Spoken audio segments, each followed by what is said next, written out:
child. Only child. Oh, yes, yun ang Only only one son. Yes, only baby.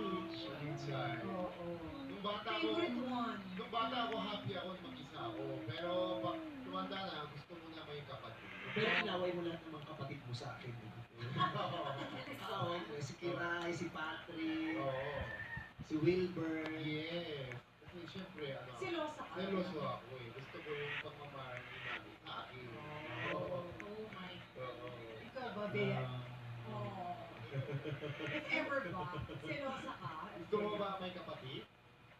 Ano po, syempre naman po, gusto ko po na may kapatid. Para po may kalaro ako or may nagsusupport naman po. May nagsusupport po sa akin. Sino ang kinakalaro mo ngayon? Mga classmates ko po or friends ko sa bahay po. Pumupunta sila sa bahay. Opo. Sleep over. Yung ano po, minsan po nagsisleep over po yung iba. And minsan po nagbabalibol po kami. Volleyball din. So, alam ko nagbabalibol sila. Volleyball. Nagbabalibol pa. Piano ka rin. Nagpa-piano ka rin, di ba? Opo. Ano ang mahilig mong itugtog?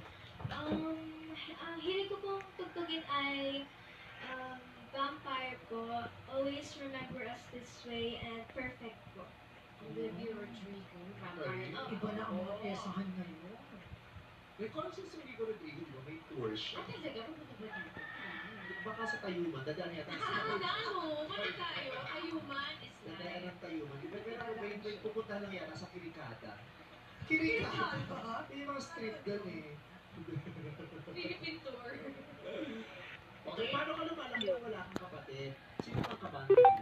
Syempre yung kabati mo, yung mga kapitbahay, yung mga classmate, di ba? Pero dito ka na naman sa Pilipinas, di ba? Yes, yung grade 7 ako pumunta dito. Grade, May mga musical instruments sa tinutugtog. oo, flutes. Flutes? Di ba nag-flute yan sa mga Flutes, pasika? madaming flutes. O, salad din. Flute salad. Flute salad. Kipiray. Thank you so much. Ito, pakinggan natin anong komento sa'yo, Purado, French D. What's up, Wagam people? Happy Monday, everyone!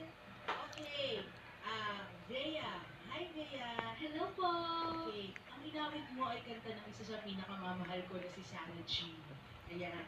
Okay, ang emosyon mo dun sa song, anak, lalo na nung umpisa, intact na intact.